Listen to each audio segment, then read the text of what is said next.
those premiums are tax deductible, those ongoing annual premiums. Yeah, because it's an insurance on your earning capacity. So I need business insurance, which is underwritten the same as life insurance, but generally you only get 1 year benefit period. With income protection, it's only 75% of your gross income to incentivize you. In the situation of income protection, how does that affect it? Because, they could technically say, all right, you can't go back as a surgeon. Yeah, that's true. However, with income protection, it's not all or nothing. The last few years, the premiums have gone up, whether you're stepped or level, but perhaps more when you're stepped. Yes, well, traditionally how they're meant to work. Hi, everyone. Welcome to another installment of the Investing for Doctors podcast. I'm your host, Dr. B. And today we have Roger Wheelahan back with us today. As some of you might know, he is a financial advisor or financial planner. And today we're going to be talking about insurance. Okay. Welcome back, Roger. Thank you very much for having me. So I think in previous episodes, we've touched on sort of risk as one of the things that financial advisors work on. So broadly, how is that broken up?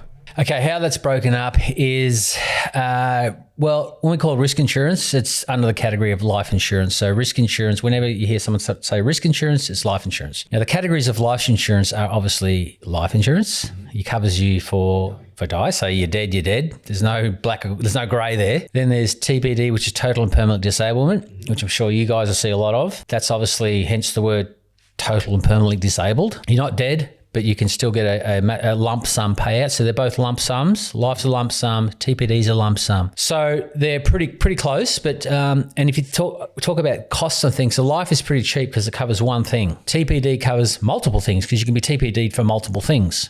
So it costs more. So because you're insuring more. Then another lump sum thing called trauma insurance or crisis insurance or critical illness insurance, generally called trauma insurance is what I call it, trauma. Now, generally that's was started in many years ago for when the old days when there was just the wife who stayed at home, the husband worked, when you really couldn't insure her, and they thought, well, we need to insure her because her job at home, looking after kids and cleaning, that's has a value. So we need to be able to insure her. So it's called trauma, but it's now extends it used to be for the big ones, heart attack, cancer, stroke. But now it extends to Parkinson's, to kidney diseases, to heart attack, stents, anything like that. So up to about 65 conditions, MS, many conditions. So that's obviously generally. And trauma is not really like, when people think about trauma, it's like you get in a car accident. It's more of a, if you have a major medical illness. Yeah, well, like I said, it covers, and again, let's get back to the cost. It costs more because it covers more. Yeah. For the same amount of lump sum, it costs more because it covers more. So there are your three lump sums, and like I said, it covers a lot, and it's a very valuable cover to have because you generally recover. With the medical advancements these days, obviously you can recover. Like heart attack, you get a high chance of living these days than what you would have 50 years ago. So these are your three lump sums. But then you've got income protection. You can only get, obviously, if you have an income from personal exertion, which is, other words, a job or run a business and what have you. So that replaces, generally speaking, roughly about 75% of your gross income. Mm-hmm. So the first three are lump sums. The third one replaces your salary for 75% of your gross salary for injuries such sickness or illness.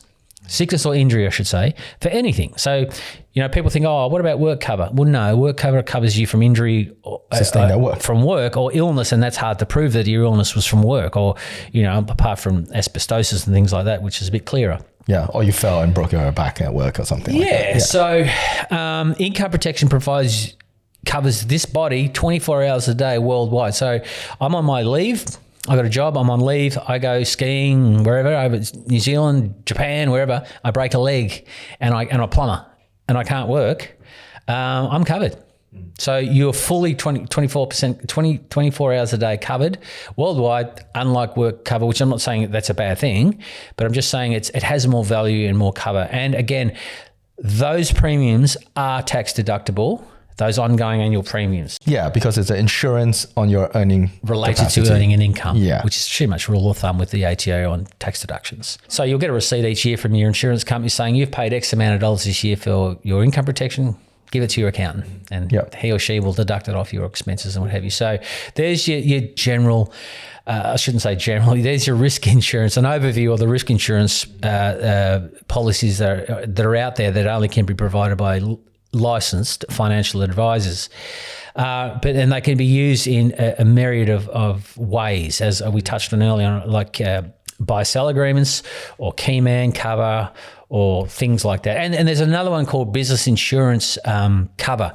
So like with your income protection, like you can get a policy that can pay you up to 5 years if you're disabled, say, for 5 years. You can pay you up for 5 years, or you can get one to say age 65, the typical retirement age, where it keeps paying you till age 65 if you're TPD. It just cannot work. That can happen where they can pay you up to that point. But then you just say you're you're a tradie, and I've got a shed or a factory that I'm renting, lease on a car, a ute or whatever, and I'm injured. I still need that 75% to gross income to run my life, and I've got medical expenses. Hopefully I've got a trauma and everything else if that covered it. But then I've still got these fixed costs on my business. So I need business insurance, which is underwritten the same as life insurance, but generally you only get 1 year benefit period. That's called a benefit period. So there again, tax deductible, the premiums, but you'll get a 1 year's of those agreed fixed costs. So you've added up, you said my lease costs X for 12 months for my car, ute, the rent for 12 months as my factory is X, the phone lines are X. So you add all those up and they'll say, well, give you 100% of that, because they've got to be covered. They've got to be covered while you're unwell rather than... And if you need to wind things up. So it gives you time to wind things up, to get out of a lease or things like that. But with income protection, it's only 75% of your gross income to incentivize you to get well and get back to work and earn 100% and more. Yeah. And when we often talk about these sort of insurance, there's this concept of owner occupation or any occupation. So I guess any occupation could be, if you're covered for that, it's anything, right? Like they could say, well, you can go, if you're a surgeon and you happen to have lost a hand, you're never going to work as a surgeon again. But technically you could go work in a call center. Yeah, that's right. See, that relates to total and permanent disablement. Okay, so you're referring to the definitions in TPD, which is total and permanent disablement, as I mentioned earlier. So you can get one called TPD with own occupation or TPD with any occupation. Now, any occupation means you are unfit and unwell and untrained from experience and what have you, and training to do anything. That means you have to be pretty bad. So you pretty much have to be a head on a pillow, which is a phrase that someone mentioned. I thought was quite relative. So you pretty much have to not be able to do anything. Like you just mentioned, a surgeon could go maybe teach at TAFE or uni. Or teach back in medical school. Yeah. He could still do that. So he wouldn't be covered or she wouldn't be covered. But if his own occupation, such as yourself, if you're a specialist in a particular field, such as a surgeon, that covers you for if your hands were mangled in a car accident or something and you needed them, you will be covered, even though you could still go and do other teach things. And write papers and what have you. You can't do your own occupation. So it will cover you. So it is only really for specialists. So even tradies can't really get that because you can sort of do other things. No, don't get me wrong. I love traders. I used to be a tradie when I was a kid. But when you're a specialist, you get own occupation, like high net worth clients, like executives, doctors, specialist barristers and all those types of things. So there is own occupation in any occupation. And again, if you think of any means, I can't do anything. That's what that covers. I say you have to be pretty bad. So pretty much if you're getting TPD, you should really get own occupation. If you can. Yeah, if you can. And that's where an advisor can come into it. And actually sometimes we can sort of talk up your occupation and your experience and degree and all those types of things with the underwriters when we're applying with first we've made a recommendation how much you need, but then we'll go and do the application and what have you and represent you to the insurance company and say, well, this person is earns X amount of dollars and we should be able to get them own occupation. They're a specialist. They've got a degree. They've been doing this same job for 10 years. They can't do anything else really. So you can sort of influence a little bit within the reasons and it's still coverable when they will pay and claim. So that's the benefit of an advisor where they can actually help with that. So any means you can't do anything, so you're pretty bad. Own means you're a specialist and you can't do your own particular specialist occupation. In the situation of income protection, how does that affect it? Because they could technically say, all right, you can't go back as a surgeon, for instance. You could go and teach, and that could generate X amount of revenue. Yeah, that's true. However, with income protection, it's not all or nothing. There can be partial. So generally there used to be policies called agreed, which they've agreed value. So they've agreed to pay you 10 grand a month, all right, because you've provided your financials upon application.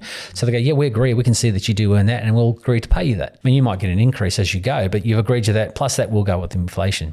So you can say, well, okay, surgeon, I may be able to go and do something and earn $5,000 a month, but I was insured for 10. They will top it up for you. All right. So, but their incentive is like it's a program to try and get you back to work as much as you can to full capacity. But if there's a shortfall, you're only earning half, they'll pay you partial payment, or if you still can't work at all, they'll pay you everything they've agreed to pay you. So they will, it's like they're trying to help you out financially and trying to help you get back to work. But if you don't, if they just want to make sure if you earn, you're insured for 10,000, if you earn 5, they'll pay the other 5. Yeah. And so forth. 9,000, they'll pay the other 1,000. Yeah. So the tricky situation is that, if you're underinsured, yes, and you could actually do something else and you already can do that, but you're not making up what you previously are earning. So No. in this 10,000, situation, because many people take up income protection in their, training years. Yeah. And when they finish, they're actually earning way more than that. Yeah. So when you get to a stage where you're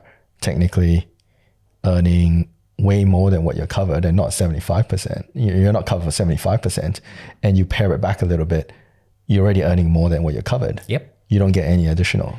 No, well, that's exactly right, what you're saying. It's not prorated. No, you need to, like you're talking about, interest rates and what have you, review your interest rates. It's very much the same. You got to just review, and that's why part of the annual review is so important with your financial advisor, is because you want to make sure, well, has anything changed? Well, yeah, I've just got a massive pay rise. Well, let's look at insurance. It's not even really covering you, so we need to up that. And what are the implications of doing that? We need to make sure that you're covered. So, yeah, you got to keep pace with it. It's like keeping an eye on the interest rates. You got to keep pace with it. But sometimes what can happen is they will generally, if you accept CPI and the covers each year, because it does go up each year, so does the amount of cover. If you accept that, it can keep pace with your just general inflation rate that your employer will give you, and matches, like my wife matches years ago, 10 years, it's now matching what she's earning now because it kept pace with inflation with it as well. So I didn't have to do anything there, but yeah, you do need to keep on top of it. But what it really comes down to is they will keep saying, well, show us your financials, show us your bank statements, show us what. If they see you got money coming from other sources, from personal exertion, they won't pay you because it covers your body to be able to earn an income. Okay, so in that situation, so it's not an own and any type of thing. Yeah. Well, what about, say, investment income? Say, that's not covered at all? No. As in, not counted. covered, not counted, right? Good. It's personal exertion. It's only personal exertion. And so if I'm not getting money from personal exertion, then I'm covered. From investment, say if I've got, $5 million in shares, I'm getting 5%. Yeah. Dividend, that's not going to affect me when I come to claim. Personal exertion. But again, that's why you need to see an advisor and say, well, do I really need the income protection? Do I need to pay the premiums? Because I'm now self-insuring and I don't need to spend the money on that. So that's why it's critical to, again, get advice. For all of these insurance products, the next sort of concept that comes across is about stepped insurance and level insurance. And I think there's a lot of misconception about level insurance because of the name. I guess when people say level, they don't expect the price to go up. But, as we all know, over the last few years, the premiums have gone up whether you're stepped or level. Yes. But perhaps more when you're stepped. Yes. Well, traditionally how they're meant to work and were originally meant to work when they were, sort of heavily marketed and had a differentiation between the two is obviously stepped means at your age, whatever age, it will step up with your age as you get a year older, and they will put inflation on top of that if you want to. You can decline inflation. But because your risk is increasing because you're getting closer to the inevitable. So as it steps up. But then level was really favoured the younger people. Mm-hmm. You've got that as young as you can, because when you're young and fit, you are going to suffer some sort of ailment. We all do. We're human bodies, they do. And it can hinder your ability to get cover. So anyway, so it can start higher and generally only stay level, hence the word level, and only go up with inflation. If you choose to accept inflation, you can decline it each year. So and then it becomes a point where there's a crossover. So you got the level and then there's a crossover there. And then you get to a point where the level starts to become cheaper if you keep it, maintain it. Going. Yeah. But then then what happened a few years ago, APRA intervened the life insurance industry in Australia because they were losing billions of dollars under the income protection policies because they were too generous. They were way too generous, which is a good thing for clients, but not for them. But so they've said, guys, you're really, you're destroying yourselves. You need to reinvent your products and how they work and the pricing. So a lot of them did go back and reprice their books. And they went and repriced even the levels. So it's not true level.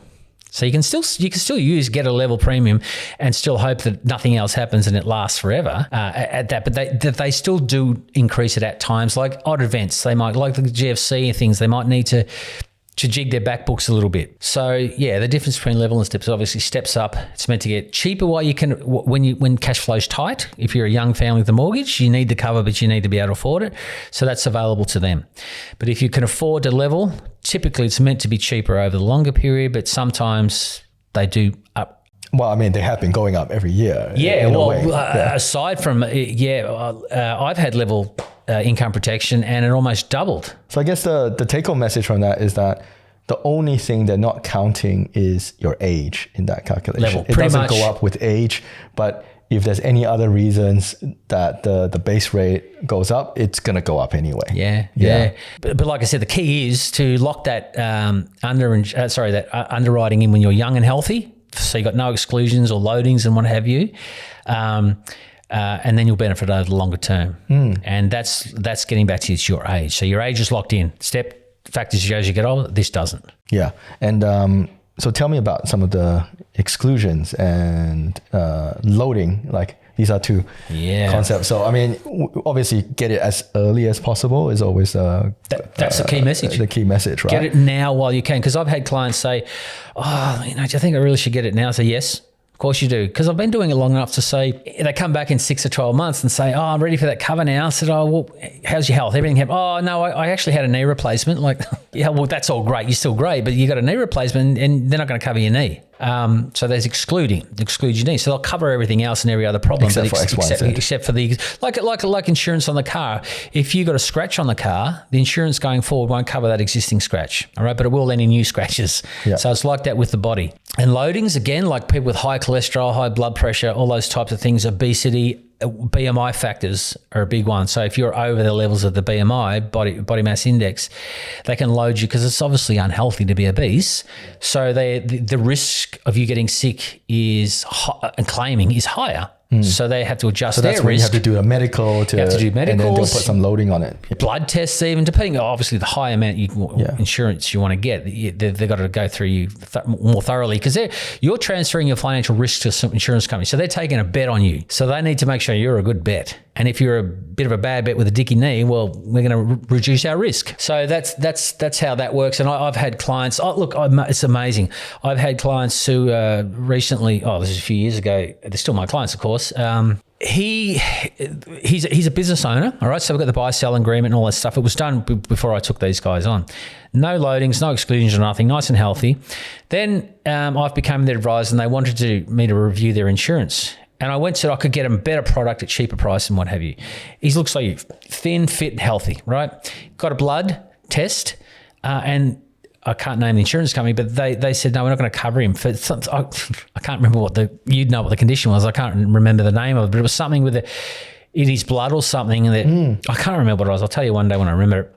But they said, no, the point being is you don't judge a book by its cover. And it can be something as simple as that. And they said no. But luckily he had insurance in place. Yeah. And the risk for rookies is you cancel the old insurance before you get the new one. That's a bad mistake. Yes. You make sure you get the new one before you cancel the old one. But yeah, again, that's an example. And then I've had other clients who look big, solid tradie blokes. And I think, you're probably going to get a bit of a loading. And I actually sometimes take a photo and say, look, the fat, because the BMI is quite high. And I say, but it's actually a lot of it's muscles. Yeah. And I take a photo and say, look, he's got a little bit of a pot, but look at his arms, look at his hands. Yeah. And they go, oh, yeah, we can see that.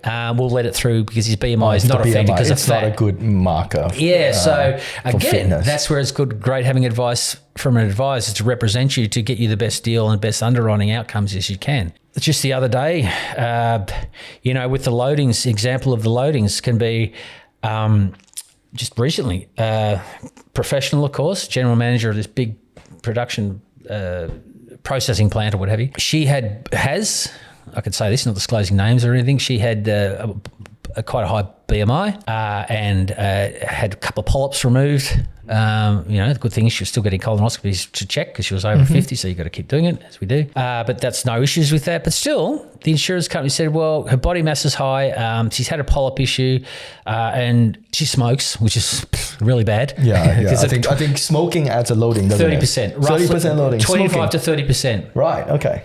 So that's smoking is very bad. So anyway, she was loaded on the life. I think it was 50% loading on the original premium. So instead of being, say, $50, it's $75 for the premium for every month. And then so forth. Then it was 75% on the trauma, I think, because trauma covers more. So there's more risk of something happening. So she got a 75% on that. Then she got a load, and on the income protection, there was a loading. So the premium was all worked out to be about 65, 70%, the whole lot bundled together, more expensive, the whole lot. So we had to drop some off or reduce some cover. So she had a budget, so we had to reduce it, try and fit in with the budget. And with trauma, it's better to have some than none. Because myself, I've experienced it. I have 2 stents and trauma covered it. So I had about $180,000 worth of trauma cover. Because it wasn't a traumatic event for me, when I got the stents, because, it was straight in, drugged me up, like, oh, this is great. Yeah. And then I was healthy and no signs or what have you, conditions or what have you. And then a year later, I was looking through the PDS again. I said angioplasty, because as you know, when you get sick, you start to learn about things. Yes. That's what I had. Yeah. Angioplasties, I was at a stent. I can claim on that. Yeah. I went back a year later, I got the reports off the Nepean hospital, straight in a couple of days later. They have partials because it wasn't that bad. I mean, it's just 2 cents. It's not a big thing these days. So like $47,000, because it's 25% or $50,000, whatever was more. That was on my particular policy. Yes, Some are varied. Yes. And I thought, geez, $47,000 can come in handy. I wasn't traumatized at all, but I was entitled to claim it, so I did. And is that, when you get paid that out, is that taxable? No. It's tax-free money, isn't it? So it's almost like a great thing. It came very handy. Well, silver lining, I would say. It's Silver not great lining, to have joking about my wife says, how's your heart? Do you think you need more stents? So about that, when you do say cover one thing, right? Does that reduce the threshold you have until they consider you to be whole again to be able to claim? No, well, on that, see, I had 174,000 or something. So they took off whatever they paid me, they took it off. Yeah. So then I had a less 47,000, and my premium reflected that cover as well. So the premium came down as well, but it's creeping up again because the inflation's creeping up. And then every few years, because I got it on level 2 many years ago. when it gets too expensive and I've got like $250,000 of cover, I just say I write to the insurance company, bring me back down to 150 because that's my benchmark of 150.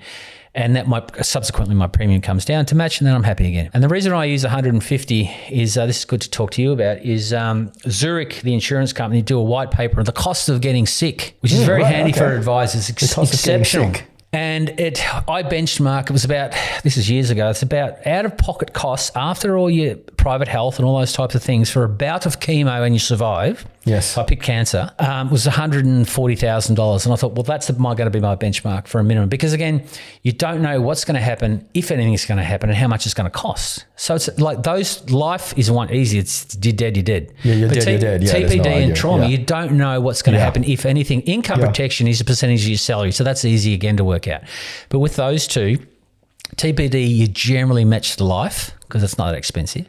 But with trauma, again, how much? And for me, other advisors might be different, but I came up with the benchmark $150,000 based on the out-of-pocket costs for about a chemo. So that's my benchmark, and that's from the Zurich white paper, the cost of getting sick, I think it's called. Yeah. Okay. They've just released another one actually, so that's interesting. So it might have been creeping up because it would be. Yeah. So my benchmark might be now 180 or something. I haven't looked for a while, but yeah. Hopefully the inflation catches up with that. Yeah. So Roger, whilst we're on this topic of exclusions, yes, can you get in? Say if I had a knee injury a while ago, yes, and I fully recovered from that, can I get that excluded? Or is that just something not excluded? Not excluded, or is that something I have to live with for the rest of my life, that it will never be covered? Well, no, meaning you can get it covered. So it depends on how long ago it was and the degree of recovery to 100%, 90% or whatever. So they will assess that, and they have their own CMOs, chief medical officers, and they assess things as well. When I say they, I mean insurance companies. So It all depends. So that answer is it all depends on how severe it was and the degree of recovery.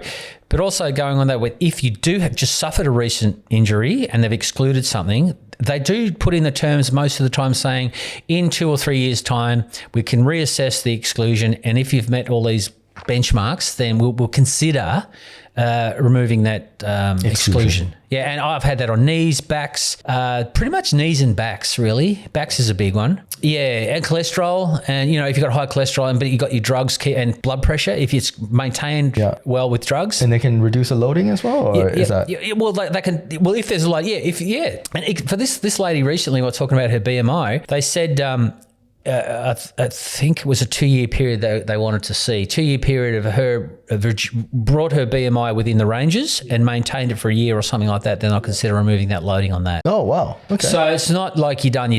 Yeah. You actually can be reassessed. You got to work with it. That's why you got to have that representative for you. And an advisor is a representative for you, and has the conduit to the insides of the insurance company, to the underwriter. I think for mine, every year I get a little survey I have to fill in. I got to tell them, have I picked up smoking? My height, my weight, and in the last 2 years have I seen a doctor, and that sort of thing, just to get some general preventative thing, whether that's just a prompt or they're actually going to affect my rates. If it does, what they can do is they say they'll give you a 5% discount, or you can maintain your 5% discount if you just say if you just answer that quick survey, like AIA do it. Most of them do it. TAL do it, and they say to maintain your 5 or 10% discount, can you just answer these few questions, or just upload that you've gone to see a doctor? Even with skin checks, that you've just got a receipt that you went and saw a doctor. They don't need the report, but just the receipt that you've been, that you can maintain it. So there actually are. They can be very easy to work with if you know how to, and you obviously advisors know how to work with them, but it's like, I've got this and I can't change it. That's why you get it reviewed. You always get it reviewed. It's a continuous engagement process. I mean, if you've got no exclusions from the start, you're great. Loadings. But with people with ailments, it doesn't mean you're stuck with it. So I'm going to bring up a bit of a controversial topic now, because what we know is that I think females, they have a gender loading in a way, in terms of that if you had from my understanding is that as a female, your rates are going to be higher than a male because of actuarial risks. Well, it's okay. Put it this way. It's like, my mum's described it like this. Like, women are like Formula One cars, high performance, intricate, highly tuned engines, because they create babies, right? So there's a lot to it. Yes. We're trucks. We're diesel trucks. All right. So there's less can go wrong with a diesel truck than a Formula One engine. Yes. So it's that sort of analogy where there's more things that can go wrong. I mean, we can have prostate cancer and what have you. They can't. Yeah. They can get osteoporosis, more so than us, breast cancer, cervical cancer, all those types. So it's more things can go wrong. And that's how the actuarials come up with their premiums as against risk of a male and a female, and then based on ages as well. So that's true. That's true. And again, just get pricing. Smoking, you can stop smoking for 12 months, a minimum of 12 months. Obviously continue not being a smoker. Sign a stat deck to say I haven't smoked for 12 months. They'll reduce your rates down accordingly. You don't have to prove it. A stat deck is a stat deck. So it's a legal document. It's a legal document. So a lot of things you can do. You can cancel and rewrite in different structures without any underwriting. It's very fluid. There's a lot of things you can do. So if it's in one structure and it's the life insurance served you in the one structure, I'm talking about life in superannuation. Superannuation, yes. If that's no longer going to serve your purpose for whatever reason, and you want it outside, they're different owners. The super fund owns that policy. You to own it. You can do a cancel or rewrite with because it's basically like transferring, but they have to cancel it and rewrite it for legal reasons, because there's different implications if the way it was previously owned. We're getting too technical for that. But I'm just saying you can actually just cancel, rewrite with no underwriting, bang, done in a day. Yeah. And now it's you own it. And vice versa, right? You can put your own outside super policy and put it in a super. You can put it in. And obviously there's implications on tax implications. But you don't put it in per se, you cancel, rewrite. Yes. But you're putting it in, but technically what you're doing is cancelling and rewriting it in there, a new one. Yeah. So they cancel the old one and put a new one there, but it's like for like. Yeah, okay. And you don't have to do a medical for that. You can... No, because they know they're not stupid. I mean, they know the financial planning industry. They know structures are very important, and they know that you're not doing it to scam them or do anything because it's based on your tax outcomes. And they know that you need to do it for that reason. There's no more risk for them. There's no more risk. Yeah, it's the same risk. It's just a structuring exercise. And make no difference to them. And then so in those situations, because you're putting your life insurance in super, that's not, you're using pre-tax money almost in a way, you're using concessionally tax money, because you're taxed at the super rate, 15% contribution tax. So and also like a life and policy that you may own in your own name is not taxed. The premiums are not tax deductible. If you own a life insurance policy within your superannuation, the premiums are tax deductible to the trustee. Generally, the trustee is not you, unless you've got a self-managed super fund. Yes. That's another topic type of thing. But if the trustee is like AMP or something, they generally credit that back to your account. So you get a tax deduction, they'll credit it back to you. Even though they're the owner, they'll transfer it back to you. Yeah. So effectively, you're paying it with nil pre-tax money, more or less. Yeah. It's credited back. Yeah. But obviously there's the implication on you're taking money out of your retirement in a way to pay for that's the other thing you've got to consider massively. I mean, when we provide advice and via a financial plan or a statement of advice, we have to demonstrate, it is in the legislation or the regulations where we have to demonstrate if you own your policy outside super versus inside super, and you've recommended inside super for whatever reason, you've got to show the benefit, the difference. If you did, what would your super balance be if you didn't have it in there? What would it be if you did have it in there at age, say, 65? So you are fully aware and can make an informed decision, the old cliche of those words, informed decision of if you got it in super, you know it's going to affect your retirement balance. But is the reward, is it worth doing it now? So there's a lot of factors you've got to factor in. But yes, you've got to understand that your retirement balance is paying those premiums where you could be paying out of your post-tax dollars, but it's not tax deductible. So that's why advice is individual. Yeah, and there's always ways that you can optimize that from a tax perspective.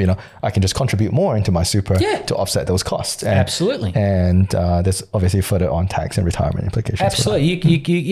You could put more into super. I mean, that's another topic I guess we can talk about in the future, just how that all works. But yeah, you can put more in just to compensate that if you want to. But then there's the other reason. If you could put more in and you didn't have the insurance in there, what would it have been then? Yeah. So you could go on forever, but you can't go on forever. Right? So you got to draw the line somewhere. Yeah. But I mean, you got to know all those sort of things, and you can do that. And one of the idiosyncrasies with superannuation is that insurance within super, as you said, is owned by the trustee. So if I say I had $1 million of life insurance in my super, and my super's owns it, and the beneficiary of the super, obviously, I have to delegate the person to be the beneficiary of my super. What about the life insurance in that situation? It becomes a death benefit into the super fund, and then the trustee will deal with it as a death benefit, and then the SIS Act will come into play. Who's entitled to it? Is there a binding nomination? The nominee, is it a binding, non-binding? Is it a spouse? Is it an adult child or whatever? And then there's another realm of tax issues there. But so it becomes a death benefit. Then the trustee looks at who's entitled because it's now superannuation money. Exactly. So that's the point I'm trying to make is superannuation money, whereas outside in super, I could have it's just a death benefit. I can have that to whoever I want it to be. And there's no implications. And whereas in super, it will be whoever the super. The SIS Act comes into play. Superannuation Industry Supervision Act. Yeah. So that's probably a little bit of a... That's again, there's another can of worms. Another can of worms to talk about. Yeah, absolutely. So in... when should someone actually, as early as possible, when should someone get income protection? As soon as you can earn an income. As soon as you earn income. Yep. Okay, that's simple, straightforward. Straightforward. Yeah. Well, you got to earn minimum. It's like, depending on the insurance company, you got to earn a minimum, it works like 20 hours a week or something like that. That they all vary. But bottom line, as long as you're earning a reasonable income, an insurable income, get covered for that straight away. Okay, so that's easy. And that's my thing. If you've got a job, you need income protection. To my mind, it's not negotiable. You should have it. It's crazy. Otherwise. Yeah, you're really insuring You're the ATM. yourself. Yeah, you're the asset, right? You're insuring. Yes, you're the asset. You're insuring the asset. The revenue generating asset. And now the next part is like, when do you think someone needs life insurance? Well, again, that's when you have significant liabilities and responsibilities. So I guess Mortgage is one. mortgage. Massive. Yeah. Family. Yeah. And Children. Working spouse, non-working spouse, or, any combination of all those. Bottom line is, if I was to die, how would my family be financially impacted, even if I don't have a mortgage? I'm the breadwinner. I've got to replace that salary. So it's a rule of thumb. You say, I've got to replace the debt for a start. If it's this typical scenario, a wife and a couple of kids, or whoever the breadwinner is, spouse and 2 kids, make sure the mortgage is paid off, and then replace the salary if you can. So it's $1 million debt. I need to replace a salary of, say, 80 grand a year, maybe $1 million invested reasonably well, replace that salary, and then they can have a quality of life still ongoing. But again, if you think about it, if the mortgage is paid off, you might not need as much extra cover because there's no mortgage you're paying anymore. So again, they're the numbers you've got to work out with an advisor, and we crunch the numbers to make sure, because we don't want you to pay for premiums for cover you don't need. It's just crazy. So we prefer, I know it sounds contradictory, but even though technically they say we're selling products, I don't believe that. I'm using a product to fix your needs, like a mechanic uses parts to fix your car, to fix your problem. I want to make sure I get you the right amount of cover, the least amount of cost for the best sort of type of cover that you can get. And it's a risk product, so you're trying it's a tool. mitigate your risk for life in the future. And I think I want to throw another piece in there for those of Asian descent. You got to also think about, hey, if I died and my parents had nobody to look after them, do you also insure for that as well? Yeah, well, you can, because you're looking at your responsibilities. I mean, you don't have any dependent children anymore, but you've got dependent elderly parents. So what's your responsibility to them? You've got to assess. Just take yourself out of the picture. What would it look like? What would I need to do? So you may need to set up have a testamentary trust set up if they weren't of enough sound mind, and then you need a trustee. Of course, all those sort of legal estate planning issues that you need to look at. But assurance is just a tool. It's a tool, a funding tool. So I guess the take-home message for today is income protection, life insurance, TPD. Everyone should have them, especially if it's a high-earning profession. I absolutely agree. Absolutely. Yes. Rule of thumb, yes. But again, I have clients who they got a net asset value of about $6 million. You can self-insure. You can self-insure. But generally speaking, the rule of thumb, you should look at them all. But the most important, in my point of view, is obviously income protection, because you're protecting your ability to earn an income. That extends for many, many years, depending on your age. And then your debts. I mean, TPD and trauma, they're more expensive. Death is the cheapest. Income protection is fully tax deductible, the premiums. But in between, there's a lot of grey in between. So you've got your TPD and your trauma, and a lot of things can happen. I still recommend everyone should have all of them, but worst case, budget restricting, income protection, and cover your debts. Because if you get sick and you don't have these ones here, income protection is still going to give you some income, and you can rely on the public service, I guess, to a point. But at least you got each end covered. That's mine. But you should have it all. But yes, minimum income protection and death is my take-home message. General advice. As I have to state, this is all general. Of course. And generally, that's just common sense, rule of thumb. Generally, a lot of this stuff, you can just think about as common sense. Well, I think I suspect a lot of people still have not gotten their common sense. Well, I say it's not that common, really. It's not that common, is it? Yeah. And so for our listeners out there who are, professionals who are working, I think income protection, have a look into it. And if you've got liabilities or people that depend on you, having life insurance is worst case scenario. You need that. Absolutely. And that safeguards. That's in a nutshell. You're 100% spot on. Yeah, in a nutshell, that's common sense. Yeah. Ensure what you can now. Ensure what, if you're not here, just clean up your debts and make sure no one's financially burdened, because your debts don't die with you. No, they don't die with you. They get passed on to your estate, and whoever's the beneficiary cops it. Yeah. Well, all right. Thank you so much for another enlightening chat. You're welcome. Great to be here. I'll see you in the future. You will do very soon. This podcast is for educational and entertainment purposes only. The information and opinions shared are not intended as personal financial advice. The content presented should not be relied upon for making financial, investment, or other decisions. Listeners are strongly encouraged to seek the advice of qualified financial or legal professionals before making any financial decisions. While we aim to provide valuable and accurate information, we make no guarantees regarding the completeness or accuracy of the content. Any reliance on the information provided is done at your own risk.